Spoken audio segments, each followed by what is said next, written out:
Huwag nating ikahiya na nasasaktan tayo. Hindi naman porket nasaktan ka, mahina ka na eh. Yung pagsuko, yun ang kahinaan. Para magtagumpay ka raw sa buhay, dapat huwag kang susuko. Dapat subukan mo ng subukan. Yung tunay na lakas mo, hindi mo malalaman kung hindi mo haharapin yung sarili mong kahinaan. Kaya pag may dumarating na pagsubok, laban lang. Dahil ang lumalaban, lumalakas. At pag lumalakas, lalong lumalaban. Ang buhay punong-puno ng sorpresa. Hindi mo alam kung ano ang makuha mo.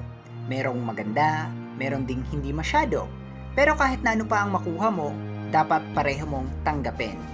Kung hindi masyadong maganda yung sorpresang dumating sa'yo, ituring mong leksyon o aral. At kung maganda naman, ituring mong biyaya. Biyaya na dapat ipagpasalamat. At kung pwede, o kung kaya, i-share din natin sa iba. May kasabihan na honesty is the best policy. Daling sabihin no, pero hirap gawin. Lalo na kung yung kailangan mong ipagtapat kasalanan mo. Syempre, sino ba naman ang gustong maging dahilan ng problema? Pero pag tagal-tagal, lalabas at lalabas din naman yang totoo eh. Kaya mabuti pa, pag may nagawa kang hindi tama, maging totoo ka muna sa sarili mo. Ang taong marunong umamin ng kasalanan, mas madaling mapagkatiwalaan. Dumadating sa lahat yung panahon na tinatawag nating toxic. Yung tipong ang daming problema, ang dami mong kailangang gawin, ang dami mong kailangang ayusin. Pag nangyayari yon, wag sana nating kalimutan na pwede namang magpahinga. Hindi lahat ng nasira ikaw dapat ang umayos. Hindi lahat ng kakilala mong nalulungkot ikaw dapat ang magpasaya. May kanya-kanya tayong responsibilidad. At kasama dyan, yung pag-aalaga natin sa sarili. Mga cellphone nga kailangan mag-charge, di ba? Tayo pa kaya? Kung masyadong toxic ang buhay, time out. Pag nakabela ka na, maayos mo rin yan. Huwag basta maniniwala sa mga sabi-sabi. Pag may nagsabing may isang bagay na maganda o may isang bagay na masama, tanggapin mo lang kung ikaw mismo ang nakakita. At kapag napatunayan mo na. At huwag ka ring panghihinaan ng loob kung may mangmaliit sa kakayahan mo. At sabihin sa iyong hindi mo kaya. Dahil mas kilala mo ang sarili mo at kaya mong ipakita na mali ang sabi-sabi nila. Lagi tayong excited sa mga regalong natatanggap natin. Kaya lang, ang nangyayari, dun tayo nakafocus. Di na natin napapansin na may mga nakukuha na pala tayong regalo na mas mahalaga pa sa mga damit, sapatos, gadgets o sa pera. Yung oras na binibigay ng mga kakilala natin o kaya yung pagdamay at malasakit ng ibang tao tuwing may problema tayo, yun ang napakagandang regalo. Yun ang mga regalong hindi mabibili, hindi nahihingi, at hindi kailangan mag-download ng app o ng QR code para makuha. Kaya sana tuwing may nagbibigay sa atin ng ganung klaseng mga regalo, magpasalamat tayo. May mga bagay na kahit hindi mo sabihin, pwede pa rin maintindihan. Di ba ng mga baby pa tayo, nung hindi pa tayo nakakapagsalita, alam ng nanay natin kapag nagugutom na tayo. Ganun pa rin naman hanggang ngayon Action speaks louder than words. Kaya wag na kayong magtampo sa magulang nyo, kapatid nyo, o mga kaibigan nyo kapag may nasasabi silang hindi maganda. Minsan kasi, iba yung salita, iba yung ginagawa.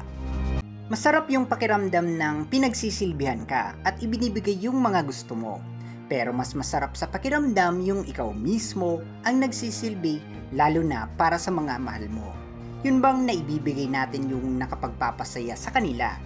Kahit walang okasyon, gamitin natin lahat ng pagkakataon para pagsilbihan at bigyan ng kasiyahan ang mga mahal natin. At higit sa lahat, alalahanin natin yung mga magagandang nagawa nila para sa atin. Hindi natin dapat ikinukumpara ang sarili natin sa ibang tao. Pero kung talagang hindi mo mapigilan ang sarili mo, sana gawin mo to para mas ganahan kang magsikap na maging kagaya nila. Huwag mong bibigyan ng limitasyon ang kaya mong maabot. Tandaan mo, walang bagay na imposible sa isang taong may tiwala sa sarili. High-tech na ang panahon, yung dating mahirap sobrang dali na ngayon. Kung meron kang gustong kausapin o gustong makausap sa kahit saan sa mundo, isang tawag na lang ngayon. Minsan hindi na nga tinatawagan message na lang. Minsan hindi na nga salita, emoji na lang.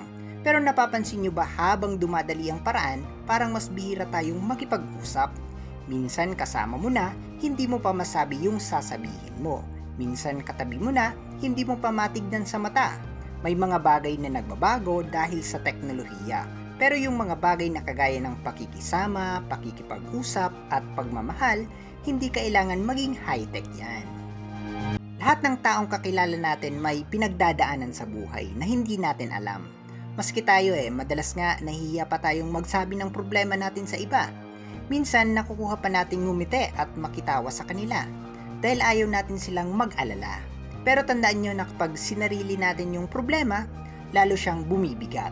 Kaya huwag tayong mahiyang humingi ng tulong kung di na natin kaya. Okay lang na mapahiya. Wala namang mawawala Pero kung may mapapala, huwag naman natin kalimutang tulungan yung iba. Malayo ang mararating natin dahil sa pagsusumikap sa trabaho at sa negosyo.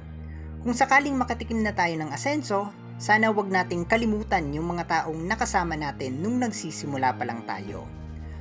Hindi man sila humihingi ng kapalit, minsan maganda rin na kumustahin naman natin sila at mapasalamatan. At kung kaya na, suklayin natin yung mga nagawa nila para sa atin. Kahit papano, kahit konti. Sabi nga 'di ba, pag marunong tayong lumingon sa pinanggalingan, hindi tayo maliligaw sa gusto nating puntahan. Naalala nyo na uso dati yung hindi ka nag-iisa. Pag inisip mo yung malalim na kahulugan niya, maganda yung message niya Oo, masarap sa pakiramdam yung malayo ng narating mo, yung marami kang talent, yung marami kang kayang gawing mag-isa. Pero kung marami kang kayang gawing mag-isa, isipin mo kung gaano karami ka pang magagawa pag meron ka ng mga kasama. Kung mahilig kayong mag-isa, walang pagkakaisa.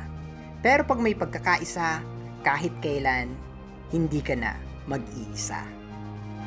May dalawang bagay daw na mahirap sabihin. Yung unang hello at saka yung huling goodbye. Para sa marami, yung goodbye, malungkot, nakakaiyak. Pero para sa iba, yung goodbye hindi naman katapusan, kundi mamimiss kita at saka kita tayo ulit. Tuwing may magpapaalam, sana wag tayong malungkot dahil tapos na.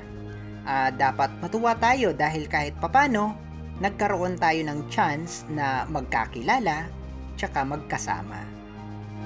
May mga araw na meron tayong gustong gawin, pero parang may mali pag tinuloy mo yung gusto mo. Kasi alam mong may malulungkot o baka may malalamangan. Ang hirap ng ganong sitwasyon, di ba? Di mo alam kung saan ka pupunta. Pag nangyari yung ganon, isa lang ang dapat pakinggan mo.